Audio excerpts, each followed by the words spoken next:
여러분 삼국지 읽어보셨나요?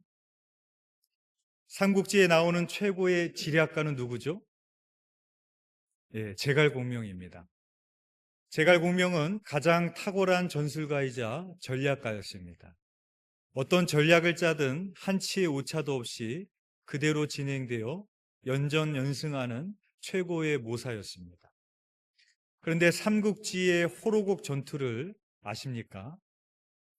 제갈공명이 위나라의 사마이를 정벌하기 위해서 출정합니다. 그리고 유인책을 씁니다. 사마이와 그의 군대를 호로곡이라는 좁은 계곡으로 유인하여 거기에 고립시킨 다음에 불화살을 쏴서 적을 섬멸시키는 화공 전술이었습니다. 그는 워낙 탁월한 사람이었기에 이번에도 그가 계획한 대로 한치의 오차도 없이 그대로 일이 진행이 되었습니다. 사마이와 그의 군대는 호로곡에 고립되게 되었고 퇴로가 완전히 끊기게 되었습니다. 그리고 불화살이 쏟아져 내려오기 시작합니다. 순식간에 계곡은 불바다가 되고 말았습니다. 급속도로 퍼지는 불을 보면서 사마이는 죽음을 직감하게 됩니다. 아, 오늘 내가 여기서 죽는구나. 그런데 그 순간에 황당한 일이 벌어지게 됩니다. 메마른 하늘에서 갑자기 소나기가 쏟아지기 시작합니다. 갑자기 폭우가 쏟아지니까 그 불이 다 소화되고 말아버리는 겁니다. 그리고 사마이는 극적으로 목숨을 부지하게 됩니다. 그 모습을 보고 있던 제갈공명이 하늘을 바라보면서 탄식합니다. 아, 아무리 인간이 계획을 해도 최종 결과는 하늘에 달려 있는 거구나. 바로 이 사건에서 유래된 말이 모사제인 성사제천입니다. 사람이 일을 꾸민다 해도 그 성사는 하늘에 달려 있다라는 뜻입니다. 성경에서는 이렇게 말을 합니다. 잠언 16장 9절의 말씀입니다. 사람이 마음으로 자기의 길을 계획할지라도 그의 걸음을 인도하시는 이는 여호와시니라. 날아가는 새를 떨어뜨리는 힘과 권력을 가졌을지라도 아무리 제갈공명처럼 뛰어난 지략을 가지고 있어도 아무리 스티브 잡스처럼 창조적인 발상으로 기업을 경영한다 할지라도 우리 인생을 주관하시는 이는 여호와 하나님이시라는 것입니다. 그러면 한 사람의 인생만 그럴까요? 한 사람만 그런 것이 아니라 한 국가도 모든 열방과 세계도 하나님의 경영 가운데 있습니다. 오늘 본문 이사야서 14장 24절의 말씀 우리 함께 공독하겠습니다. 시작. 만군의 여호와께서 맹세하여 이르시되 내가 생각한 것이 반드시 되며 내가 경영하는 것을 반드시 이루리라. 아멘. 하나님께서는 내가 생각한 것과 내가 경영하는 것은 반드시 이루신다라고 말씀하십니다. 하나님께서 그냥 말씀하시는 것이 아니라 맹세하여 이르시되 맹세하며 말씀하셨습니다. 또한 반드시라는 말이 두 번이나 나오고 있습니다.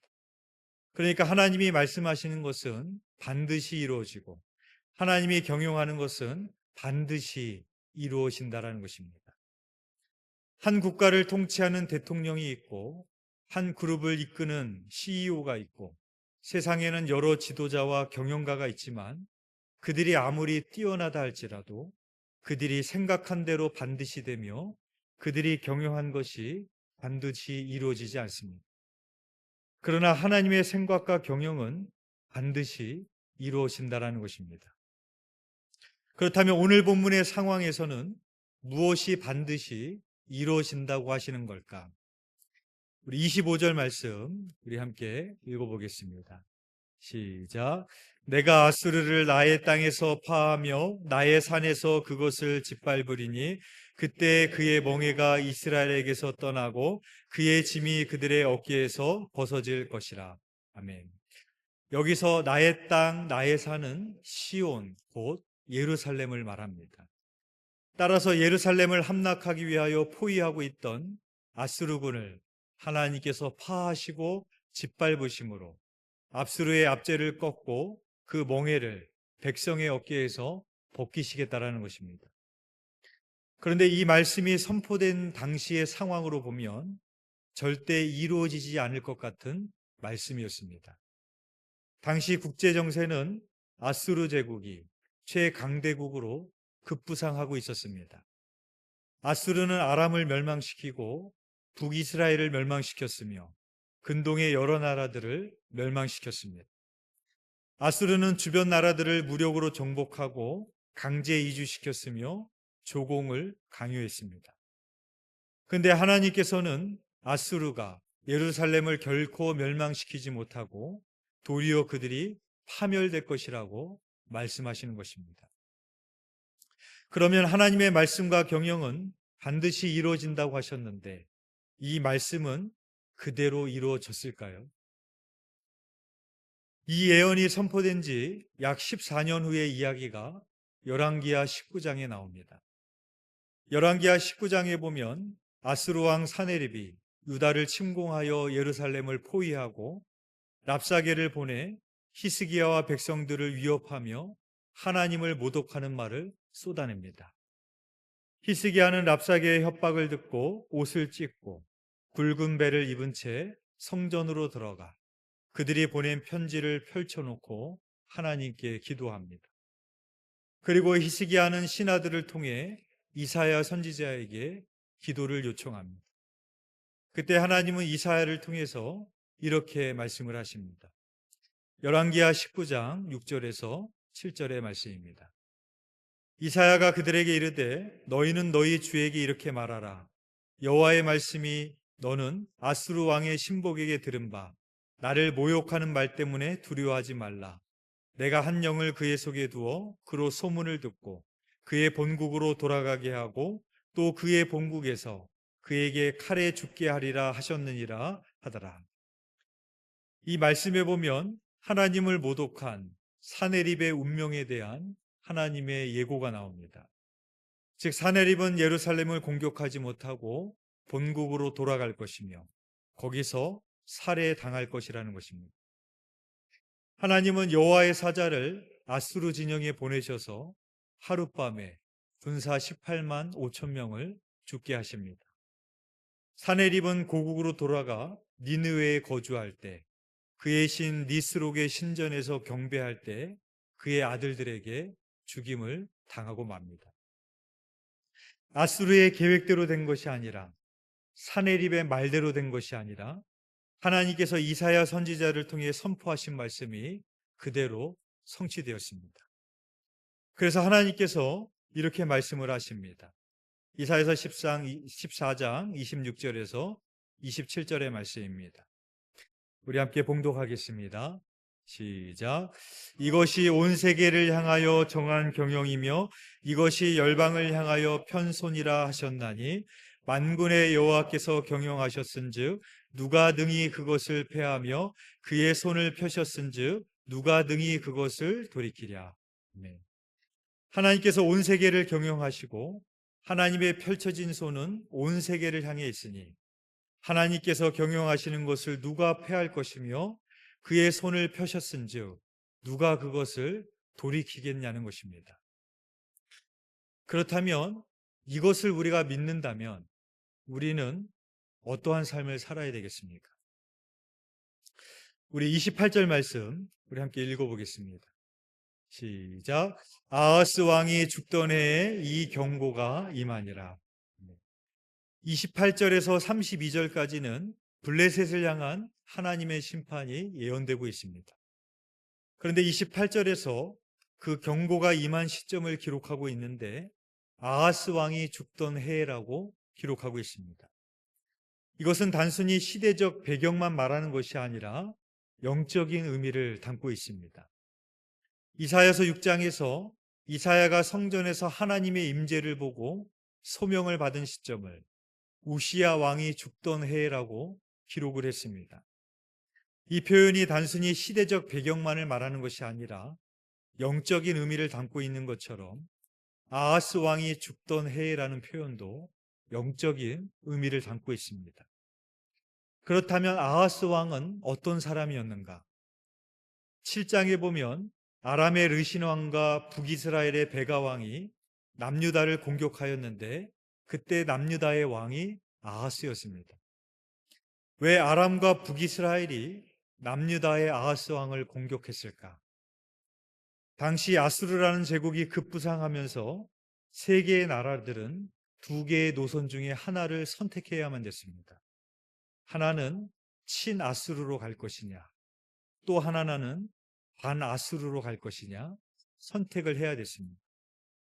그때 아람과 북이스라엘은 반아수르 정책을 펼쳤습니다.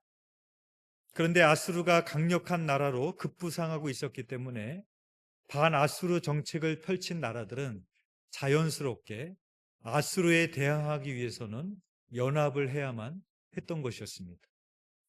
그래서 남유다에게도 함께 연합하여 반아수르 노선을 함께 걸어갈 것을 제안했지만 그때 아하스 왕은 세계 정세를 살피면서 친아수르 정책을 펼치게 됩니다.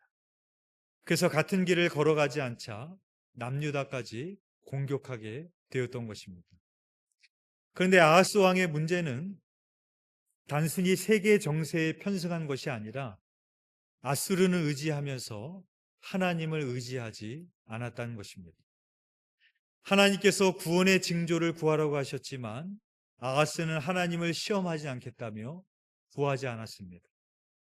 겉으로 보면 경건한 말처럼 들리지만 실상은 하나님이 아니라 아수르를 의지하고 있었던 것입니다. 그런데 아하스 왕이 죽던 해에 이런 경고가 임하였다는 것은 단순히 블레셋이라는 나라를 향한 경고가 아니라 하나님을 의지하는 것이 아니라 다른 것을 의지하는 자들을 향한 경고의 말씀으로 주어지는 것입니다. 그들을 향한 경고가 이렇게 주어집니다. 29절 말씀 우리 함께 읽겠습니다. 시작. 블레셋 온 땅이여 너를 치던 막대기가 부러졌다고 기뻐하지 말라. 뱀의 뿌리에서는 독사가 나겠고 그의 열매는 날아다니는 불뱀이 되리라. 아멘. 여기서 너를 치던 막대기는 아수르를 말합니다. 당시 블레셋은 아수르의 지배 아래 있었고 아수르에게 조공을 바치고 있었습니다. 그런데 아하스 왕이 죽고 아수르의 권력이 흔들리는 것처럼 보이자 블레셋은 자신들을 치던 막대기가 부러졌다며 기뻐했습니다. 그러나 뱀의 뿌리에서는 독사가 나겠고 그의 열매는 날아다니는 불뱀이 된다는 것은 한 문제가 끝났다고 모든 위험이 없어진 것이 아니라 더 큰 위기가 찾아올 것이라는 경고였습니다. 블레셋에 대한 예언은 정권 교체나 국제 정세의 변화가 하나님의 뜻을 무효하지 못한다는 것을 보여주고 있습니다. 그리고 어떤 사람이 진정으로 안전한지를 이렇게 말씀을 합니다. 32절 말씀 우리 함께 읽겠습니다. 시작. 그 나라 사신들에게 어떻게 대답하겠느냐? 여호와께서 시온을 세우셨으니 그의 백성의 곤고한 자들이 그 안에서 피난하리라 할 것이니라. 아멘. 여기서 그 나라 사신들은 블레셋의 사신들을 말합니다. 친아수르 정책을 펼친 아하스가 죽고 아수르가 위기에 처했을 때 블레셋 사절단들이 시온에 찾아와서 반아수르 동맹에 동참하라고 제안했던 것으로 보여집니다. 그러나 하나님은 그들에게 이렇게 대답하라고 말씀을 하시는 겁니다. 여호와께서 시온을 세우셨으니 그의 백성의 곤고한 자들이 그 안에서 피난하리라. 즉 안전은 어디에 있습니까? 블레셋으로 피하는 것이 아니라 아수르로 피하는 것이 아니라 그 시온을 세우신 하나님께로 피하는 자가 안전한 자임을 말씀하고 있는 것입니다. 유다의 안전은 동맹이나 군사력에 있지 않다라는 것입니다. 여호와께서 시온을 세우셨기 때문에 그곳이 피난처가 됩니다. 시온에 거하는 자는 궁극적으로 하나님을 의지하는 사람을 말합니다. 하나님께 피하는 사람만이 하나님만을 의지하는 자이니 가장 안전한 자임을 우리들에게 말씀하고 있는 것입니다. 어느 시대건 어떤 나라와 손을 잡아야 될 것인가라는 문제는 역사적으로 중요한 아젠다였습니다. 1945년에서 1991년까지는 일명 양극화 시대였습니다. 미국과 소련이라는 두 강대국을 중심으로 세계가 재편되었습니다. 그래서 미국 중심의 자유진영과 소련 중심의 공산진영이 대립했던 시기입니다. 그리고 1991년에 소련의 붕괴로 냉전 시대가 막을 내리게 됩니다. 그리고 1991년부터 2000년대까지는 단극화 시대가 되었습니다. 소련이 붕괴된 후 미국이 유일한 초강대국으로 부상하게 된 것입니다. 미국은 군사력, 경제력, 문화적 영향력에서 압도적인 초강대국으로 부상을 했습니다. 그리고 2010년부터 현재까지는 이제는 다극화 시대가 됐습니다. 중국이 경제 군사적으로 급속한 성장을 이루면서 미국의 경쟁자로 부상했습니다. 미중 패권 경쟁이 본격화되었고 러시아의 우크라이나 침공으로 신냉전 구도가 뚜렷해졌습니다. 미국은 이란과의 전쟁이 장기화되면서 그동안 쌓아왔던 세계 우방이라는 명분을 잃어가고 있습니다. 우리나라는 조선시대부터 지금까지 이러한 열강의 틈바구니 속에서 어느 강대국의 손을 잡아야 될 것인지, 어떤 나라와 손을 잡아야 우리나라가 안전할 것인지 눈치를 보면서 살아야 되는 역사가 오늘날까지 반복되고 있습니다. 그런데 오늘 본문은 우리에게 무엇을 말해줍니까? 세계를 경영하시는 분은 한 국가의 대통령도 아니고 어떤 강대국도 아니고 만군의 여호와 하나님이시라는 것입니다. 그렇다면 어떤 사람이 지혜로운 사람이겠습니까? 잠언 16장 3절의 말씀입니다. 너의 행사를 여호와께 맡기라. 그리하면 내가 경영하는 것이 이루어지느니라. 한 국가의 대통령만 경영하는 것이 아니라 한 기업의 CEO만 경영하는 것이 아니라 우리 모두는 인생을 경영하는 CEO입니다. 그런데 지혜로운 사람은 누구냐?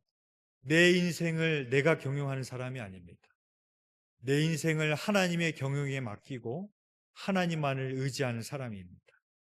내 자녀를, 내 사업을, 내 인생을 내가 경영하는 것이 아니라 하나님께 맡겨드리는 사람입니다. 고백록이라는 책을 쓴 어거스틴이라는 사람이 있습니다. 이 사람은 성자라고 불리기 전에 황자라고 불렸던 사람입니다. 젊은 시절에 성적 타락, 방탕과 쾌락에 빠져 살았습니다. 그리고 마니교에 빠지기도 했었습니다. 어거스틴의 어머니인 모니카가 안타까운 마음에 아들에게 얼마나 잔소리를 많이 했을까요? 근데 어머니가 아무리 잔소리를 해도 아들은 말을 듣지 않습니다. 그때 어머니 모니카는 하나님께 기도하기 시작합니다. 모니카가 얼마나 아들을 위해서 간절히 기도했는지를 보여주는 일화가 있습니다. 모니카는 한 주교에게 자신의 고민을 털어놓았습니다. 그러자 그 주교가 모니카에게 유명한 말을 남깁니다. 눈물로 기도하는 부모의 자녀는 결코 망하지 않습니다. 모니카는 자녀를 위해 눈물로 17년 동안 기도합니다. 그리고 어느 날 어거스틴은 집어 읽으라는 하나님의 음성을 듣고 성경을 펼쳤는데 로마서 13장 13절에서 14절의 말씀이었습니다. 낮에와 같이 단정히 행하고 방탕하거나 술 취하지 말며 음란하거나 호색하지 말며 다투거나 시기하지 말고 오직 주 예수 그리스도로 옷 입고 정욕을 위하여 육신의 일을 도모하지 말라. 하나님의 말씀을 읽고 어거스틴은 회심하게 됩니다. 사랑하는 여러분, 모니카가 아무리 어거스틴에게 잔소리를 해도 어거스틴은 듣지 않았습니다. 어거스틴은 변하지 않았습니다. 그러나 하나님께서 어거스틴에게 말씀하시자 어거스틴은 변했습니다. 여러분의 자녀가 말을 안 듣습니까? 여러분의 남편이 문제가 많으십니까? 여러분, 자녀에게 말하지 마세요. 남편에게 말하지 마세요. 하나님에게 말하시길 바랍니다. 기도하시기를 바랍니다. 왜 그렇습니까? 우리의 자녀와 우리의 남편의 인생을 경영하시는 분이 하나님이시기 때문에 그렇습니다. 그 모니카가 어거스틴한테 그렇게 말을 해도 듣지 않았지만 하나님이 말씀하시니까 변화되는 것입니다. 여러분은 위기의 순간에 기도의 자리로 나아가십니까? 하나님을 의지하시고 하나님을 먼저 붙드십니까? 아니면 세상에 무언가의 나의 동맹군을 찾아 헤매고 다니십니까? 이어서 나오는 15장에 보면 모압이라는 나라가 위기의 순간에 무엇을 의지했는지를 보여주고 있습니다. 15장 1절에서 9절까지는 모압에 대한 심판이 나옵니다. 2절에서 4절은 하나님의 심판을 받아 멸망할 모압 사람들의 애통에 대해서 기록합니다. 울음, 애통에 관련된 단어가 무려 6번이나 언급되고 있습니다. 이는 모압 사람들이 나라의 멸망으로 인하여 얼마나 심히 애통할 것인지를 보여주는 것입니다. 그런데 이 애통은 자기들의 잘못을 뉘우쳐서 회개해서 하는 애통이 아니었습니다. 우리 15장 2절 말씀 함께 읽겠습니다. 시작. 그들은 바익과 디본 산당에 올라가서 울며 모압은 느보와 메드바를 위하여 통곡하는도다. 그들이 각각 머리칼을 밀고 각각 수염을 깎았으며. 느보는 모세가 가나안 땅에 들어가지 못했을 때 느보산에 올라가 가나안 땅을 바라보았는데 그 느보산을 말합니다.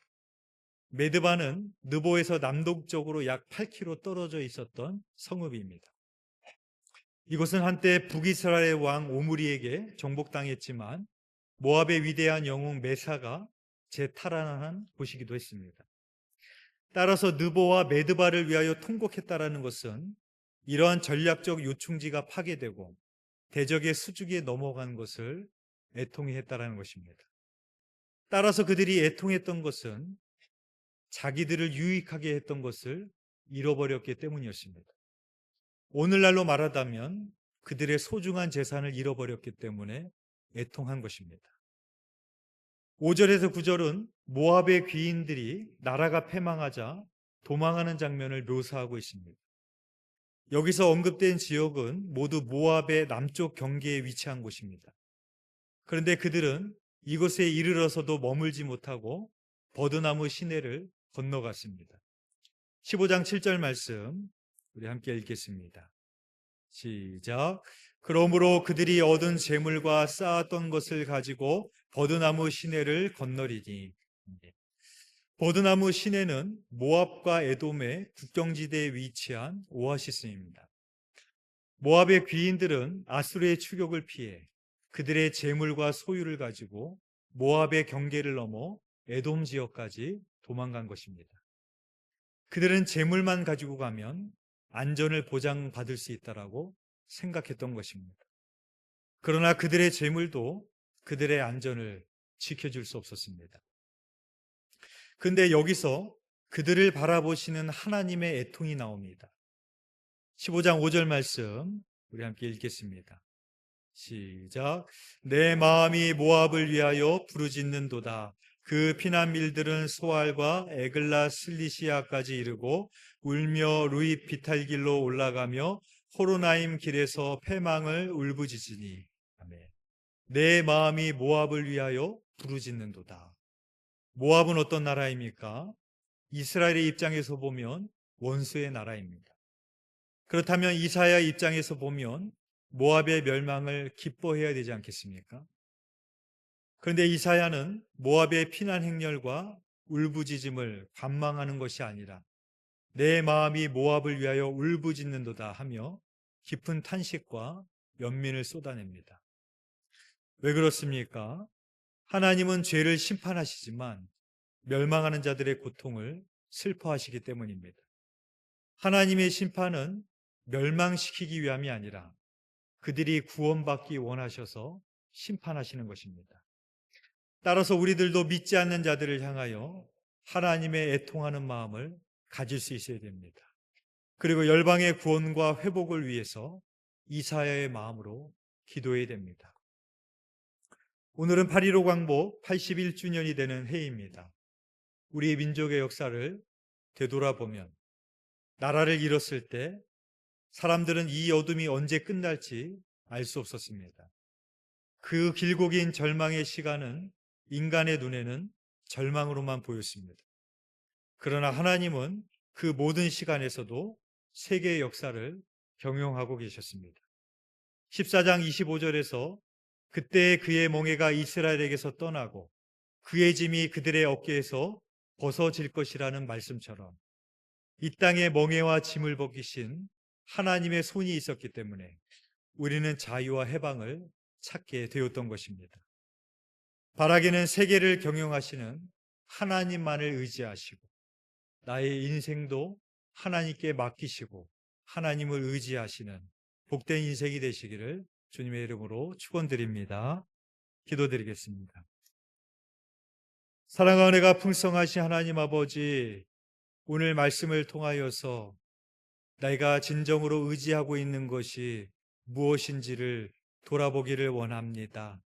내가 의지하는 것이 하나님이 아니라 세상의 동맹군을 찾고 있었고 세상에 무언가의 마음을 두고 있으며 하나님이 나를 지킬 수 있는 것이 아니라 물질이 나를 지킬 수 있고 건강이 나를 지킬 수 있고 세상의 성공이 나를 지킬 수 있다라고 살아가고 있지 않는지 돌아보기를 원합니다. 하나님, 우리의 인생이 오늘 밤이라도 주님이 나를 찾으시면 가야 되는 인생임을 깨달아 알게 하여 주셔서 나의 인생의 주인 되시고 나의 인생을 경영하고 계시는 그 하나님만을 의지하는 우리 인생이 되게 하여 주시옵소서. 하나님, 오늘 이 예배 가운데도 또 여러 가지 풀을 수 없는 많은 문제를 가지고 나온 성도들이 계십니까? 오직 하나님만을 의지하게 하여 주시옵시고 하나님만을 의지하며 기도할 때 우리보다 먼저 가시고 앞서 가시고 세계 역사를 경영하시며 나의 인생을 경영하시는 하나님의 놀라운 은총의 역사가 우리의 삶 가운데 나타날 수 있도록 응답하시고 역사하여 주시옵소서. 주님께서 그렇게 이루실 줄 믿사오며 예수 그리스도의 이름으로 기도드렸사옵나이다. 아멘.